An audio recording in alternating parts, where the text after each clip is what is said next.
O Michael confessou que tirou a vida da Vitória. Essa confissão muda tudo que a gente sabia até agora sobre o caso, então eu vou recontar tudo desde o início com base nas informações que o suspeito deu para a polícia. Eu demorei para trazer essa atualização porque, sinceramente, esse é o caso mais bagunçado que eu já vi na minha vida. Eu conto casos criminais aqui há mais de 5 anos, eu tenho mais de 500 vídeos sobre crimes que eu já cobri e eu nunca vi nenhuma investigação como essa antes. O inquérito policial está sob segredo de justiça, mas esse segredo é constantemente quebrado pela própria equipe de investigação, que vive fazendo coletivas de imprensa e soltando várias informações sobre o caso. O problema é que essas informações mudam o tempo todo e muitas vezes não são confirmadas. Eu vou explicar tudo isso para vocês da forma mais simples e fácil possível para que todo mundo consiga entender direitinho. Durante o vídeo eu vou fazer algumas observações que vão ajudar a esclarecer muita coisa. Mas antes eu já vou pedir um favorzinho. Se você ainda não é inscrito no canal,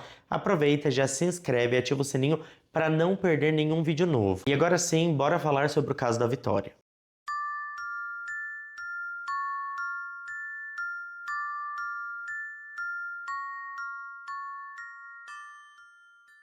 Eu tenho acompanhado de perto essa investigação e é bizarro o tanto de informação errada que já foi compartilhada até mesmo pela própria polícia. Eles falam uma coisa em uma coletiva e na próxima coletiva já mudam tudo de novo, e aí a gente que tenta fazer um trabalho jornalístico sério, trazendo um compilado de notícias confiáveis para informar o público, simplesmente não consegue confiar nas informações que vêm das próprias autoridades, porque tudo muda a todo momento. Na maioria das vezes, o que a polícia divulga não se confirma depois. Dito isso, eu vou atualizar vocês com as informações confirmadas entre muitas aspas, porque já deu para perceber que nada nessa investigação é 100% garantido.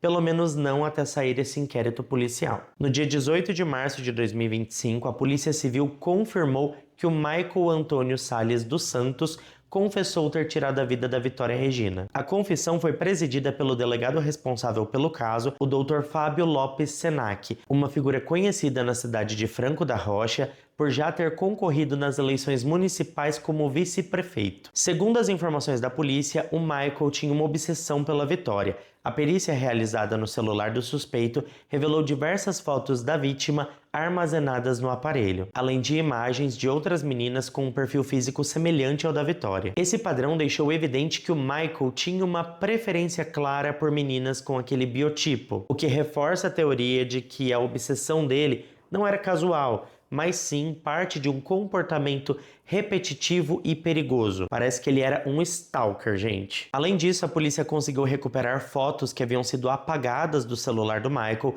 Entre os arquivos foram encontradas imagens de uma arma e 2 facas, o que levanta ainda mais suspeitas sobre a premeditação do crime. Esses detalhes reforçam a gravidade do caso e indicam que o Michael pode ter planejado o ataque com antecedência. Foi confirmado pela Polícia Civil que o Michael tinha visto os últimos stories do Instagram da Vitória.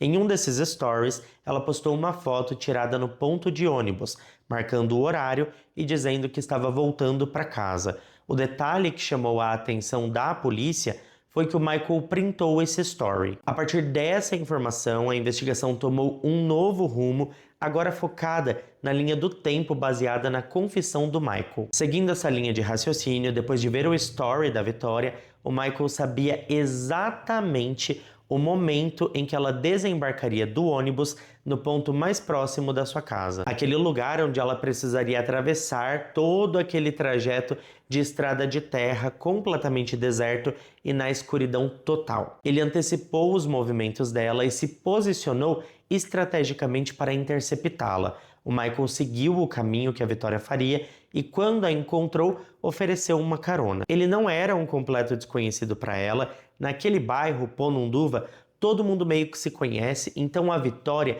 sem desconfiar das intenções do Michael, acabou aceitando a oferta. Assim que entrou no carro, o comportamento do suspeito mudou. Segundo o depoimento dele, ele foi para cima dela enquanto dirigia. A Vitória resistiu e os dois começaram a discutir. Em meio à confusão, a Vitória o agrediu com alguns tapas, tentando se defender. E foi nesse momento que o Michael pegou uma faca que estava próxima ao banco do motorista e desferiu 2 golpes rápidos, atingindo o pescoço e o peito da Vitória. Os ferimentos foram tão graves graves que ela não teve tempo de gritar. Ela desfaleceu rapidamente sem conseguir reagir. Depois de constatar que a Vitória já estava sem vida, o Michael levou o corpo até a própria casa, onde o manteve no porta-malas do carro por algumas horas. Mais tarde, ele dirigiu até uma estrada pouco movimentada, entrou em uma área de mata entre Jundiaí e Cajamar, despiu o corpo da garota e o enterrou em uma cova rasa. Próximo ao local onde o corpo da Vitória foi encontrado, os policiais encontraram algumas ferramentas, incluindo uma pá e uma enxada, que foi identificada como pertencente ao padrasto do Michael. Essas ferramentas tinham desaparecido alguns dias antes do crime. A faca usada para tirar a vida da vítima foi descartada em um rio na região e até o momento da gravação desse vídeo não foi localizada. No dia seguinte, o Michael foi trabalhar normalmente. Após retornar, ele queimou os pertences pessoais da Vitória,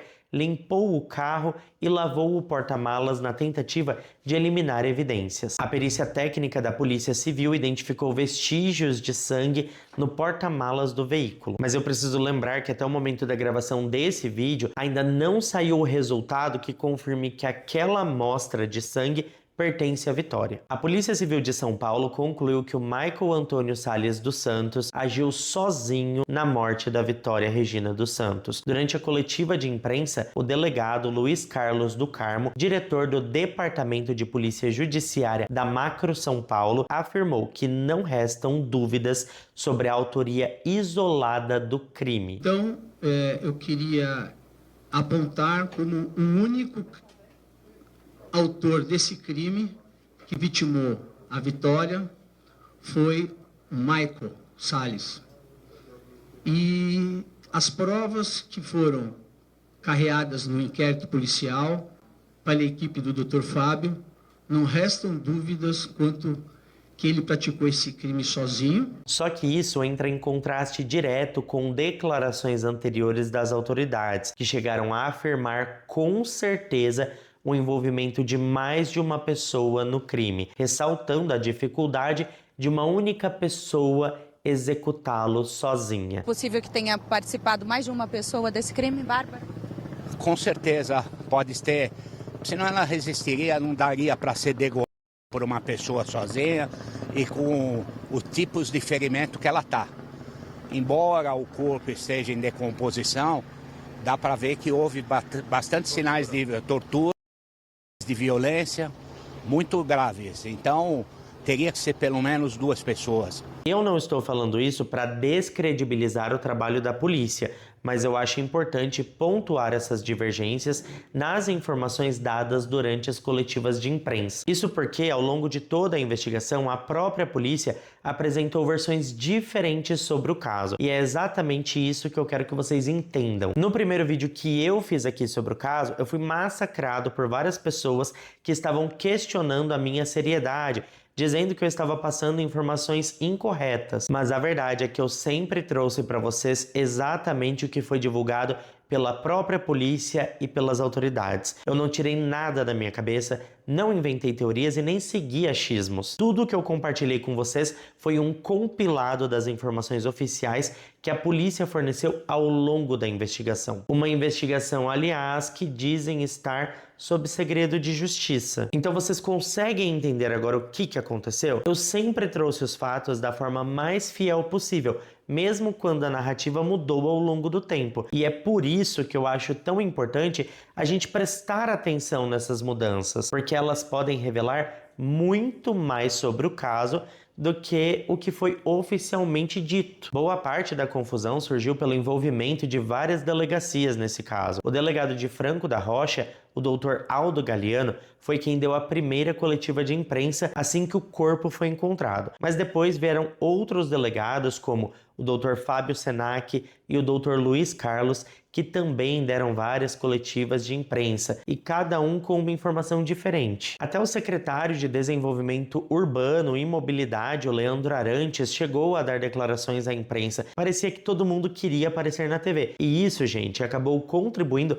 para a bagunça que virou esse caso. O mais sensato teria sido definir uma única pessoa para falar com a mídia, assim as informações seriam mais organizadas e a narrativa não ficaria tão confusa. Porque pensa comigo, uma investigação que está sob sigilo, sendo comentada por várias pessoas, inclusive por gente que nem faz parte da polícia, como o caso do secretário de Desenvolvimento Urbano e Mobilidade. Tudo isso só gera confusão. A gente, como cidadão médio, e eu me incluo nisso, tá? Tende a acreditar em qualquer pessoa que ocupe um cargo público, que tenha algum tipo de autoridade. Quando alguém que tem um certo prestígio aparece na TV falando sobre um crime em investigação, a gente automaticamente assume que aquela pessoa tem propriedade no que está falando. E às vezes não é bem assim, né, gente? Mas enfim. Essa confissão do Michael e essa nova linha de investigação mudam completamente o cenário inicial, descartando todos os suspeitos anteriores. Mas, ao meu ver, ainda tem muita coisa inexplicada, como, por exemplo, o cabelo da vítima que foi raspado. O delegado Luiz Carlos do Carmo explicou que a ausência de cabelo pode ter sido causada pelo processo natural de decomposição, levando ao desprendimento do couro cabeludo. Mas, na minha ingenuidade, eu pergunto, se o cabelo se desprendeu naturalmente, onde ele foi parar? Foi dito anteriormente que foi encontrado cabelo enterrado ali nas proximidades do corpo, a cerca de 10 metros. Se esse cabelo for da Vitória, o que ainda não sabemos, já que essa informação ainda não foi confirmada, esse cabelo está passando por uma análise, como que ele foi parar lá? Ele não deveria estar junto ao corpo, já que se desprendeu sozinho? Eu também penso que um cabelo raspado é bem diferente de um cabelo que se desprendeu sozinho. Aliás, aqui eu trago o conhecimento de alguém, no caso eu, que já foi cabeleireiro por mais de 10 anos. É bem fácil identificar um cabelo raspado, porque os fios ficam extremamente curtos, mas resistentes. Já um cabelo desprendido naturalmente deixa uma superfície lisa e sem sinal de cabelos ou folículos capilares. Dito isso, para mim não faz sentido confundir um cabelo raspado com um cabelo desprendido naturalmente. E se existia essa dúvida, a informação deveria ter sido confirmada antes de ser repassada ao público, porque um cabelo raspado em um crime como este diz muito sobre como ele foi cometido, e esse tipo de informação não confirmada gera muita especulação. Outra coisa é o plástico filme na mão da vítima, que ainda é algo que permanece sem explicação. Esse detalhe levanta muitas perguntas sobre o que realmente aconteceu naquela cena de crime, porque simplesmente ninguém mais falou nada sobre isso. Parece que essa evidência deixou de ser relevante por algum motivo, criando um efeito manada que levou todo mundo a interpretar a história de forma completamente distorcida. Sim, vou comentar sobre tudo isso e a gente vai começar falando do Roberto Cabrini. Na primeira reportagem que ele fez sobre o caso, ele confrontou o pai da vítima com a informação de que ele estaria sendo investigado pelo crime. No início das investigações, é verdade que todas as pessoas próximas da vítima foram averiguadas, incluindo o pai dela. Mas ele foi descartado como suspeito logo nos primeiros dias. Mesmo assim, o Cabrini achou que seria uma boa ideia colocar essa informação na reportagem e colocar o pai daquela jovem numa situação tão desconfortável. E isso gerou um alvoroço desnecessário, gente. Porque no dia seguinte só se falava sobre isso. De manhã era todos os portais noticiando que o pai da jovem tinha se tornado suspeito no caso. Essa informação era incorreta, né? Porque ele foi suspeito no início e depois já foi descartado como suspeito. Mas por conta da reportagem, todos os portais diziam que naquele momento ele tinha sido considerado suspeito. A situação ficou tão grave que o delegado Luiz Carlos teve que dar uma declaração no dia seguinte para esclarecer que o pai da vítima não era considerado suspeito em nenhum momento da investigação. Ele foi averiguado no início, mas nunca foi dado como suspeito. Esse tipo de abordagem sensacionalista não só confunde o público, mas também desvia o foco da investigação real e só atrapalha, sabe? É aquele tipo de ruído que acaba atrapalhando mais do que ajudando. Agora, pior do que isso foi a revelação que ele fez em uma ligação ao vivo para o Cidade Alerta, afirmando que o laudo preliminar apontava que a vítima tinha sido abusada por mais de uma pessoa. Tivemos acesso às informações preliminares do laudo necroscópico. Tem sinais preliminares de que houve sim abuso sexual. Nessa até eu caí, gente, porque foram tantos portais divulgando essa informação que saiu da boca do Roberto Cabrini, que no fim das contas parecia realmente ser algo confiável. Mas não era, tá? Foi mais uma informação incorreta que esse jornalista investigativo vazou para a mídia. Enquanto eu assistia ao Cidade Alerta, o apresentador chegou a dizer que o Cabrini estava mais perto de desvendar o caso do que a própria polícia. E, sinceramente, Eu acho isso um desserviço tão grande. Mas agora vamos para Patrícia Poeta, que em rede nacional, durante uma telechamada com o pai da vítima, revelou que o caso estava resolvido e que a polícia tinha descoberto que o Daniel era o mandante do crime. Segundo ela, a motivação seria um relacionamento amoroso que ele mantinha com o ex-namorado da Vitória.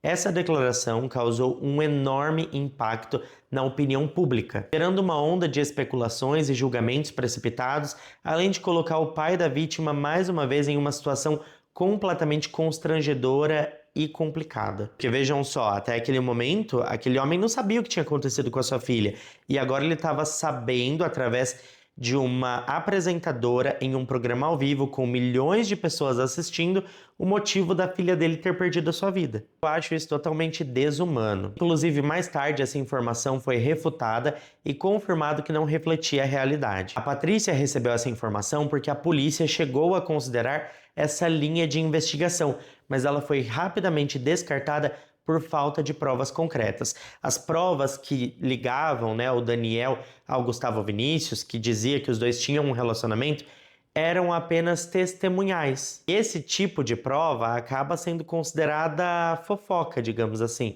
Então ela é uma prova muito frágil. E esse episódio gerou ainda mais confusão sobre o caso, levantando questionamentos sobre a credibilidade das informações divulgadas e o impacto de declarações precipitadas em uma investigação tão delicada. Além disso, a investigação virou um verdadeiro circo midiático, o que acabou prejudicando e pode continuar prejudicando o andamento do caso. A casa do Michael, por exemplo, foi periciada mais de uma vez, mas nunca chegou a ser devidamente isolada. Entre uma perícia e outra, repórteres tiveram acesso livre ao imóvel, filmaram tudo, o que complica muito a situação porque isso contamina evidências. Não foi só a casa. O carro também passou por várias perícias, mas nesse período estava sempre cercado de gente. Teve até uma reportagem que eu vi pouco antes da última perícia, em que a repórter chegou a encostar no veículo, enquanto ela falava ali que tinham retirado os tapetes do carro para perícia. E isso é muito sério, gente, porque durante o julgamento, uma boa defesa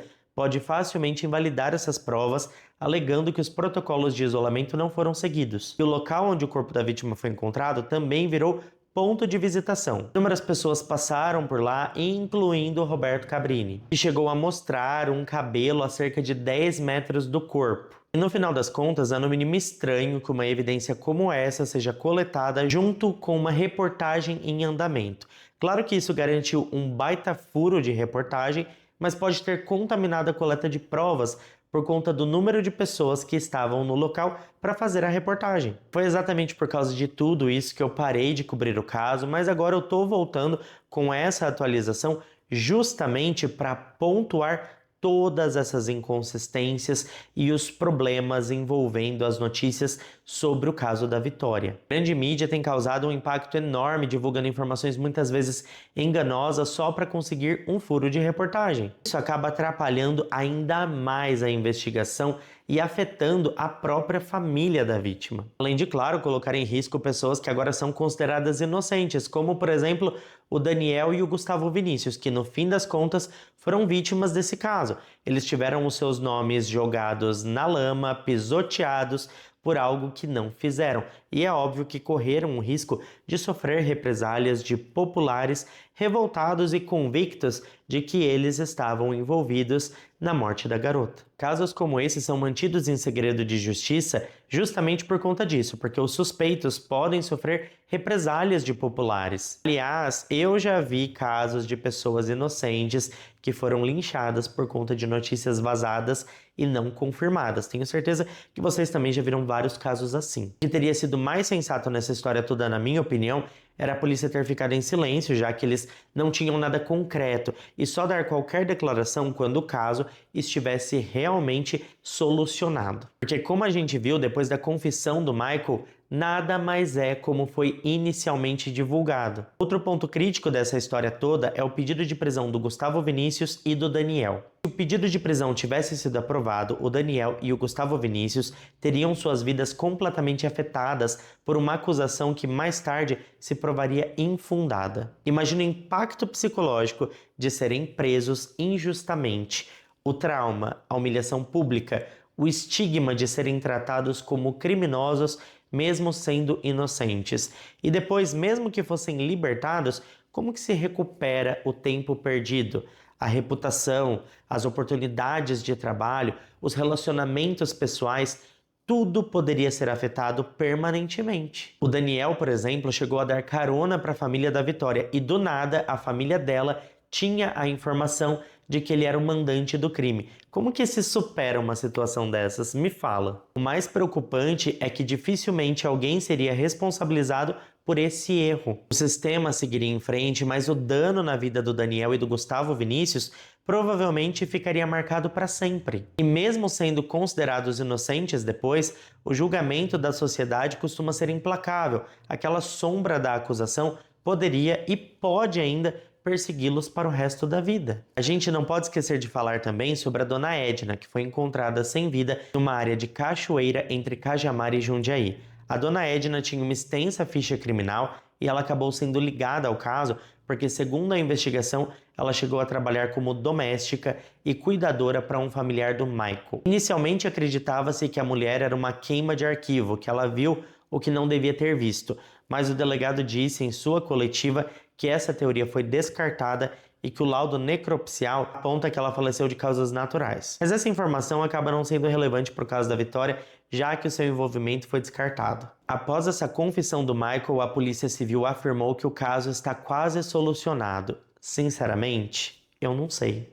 Eu só vou acreditar de verdade quando os laudos e o inquérito policial forem liberados ao público. Aliás, depois de tudo isso, eu só vou estar completamente convencido dos fatos depois do julgamento, quando não restar nenhuma dúvida de que as coisas realmente aconteceram da maneira que estão sendo relatadas. Até lá, para mim, nada é definitivo. E dito isso, eu deixo claro para vocês que tudo pode mudar novamente, até porque, se o Michael tiver uma boa defesa, muitas evidências podem facilmente ser contestadas. Como a gente viu, a coleta de várias provas não seguiu os protocolos de isolamento e a gente ainda não sabe exatamente como aconteceu essa confissão do rapaz. Ainda não tivemos acesso ao inquérito policial que vai ser usado pela promotoria no julgamento. Mas pelas bizarrices que eu vi até agora, eu sinto que essa investigação está muito frágil, muito por causa dessa bagunça toda. E isso é bem complicado, porque é nessas falhas que um criminoso acaba se safando. Já vi muitos casos assim. Eu espero de verdade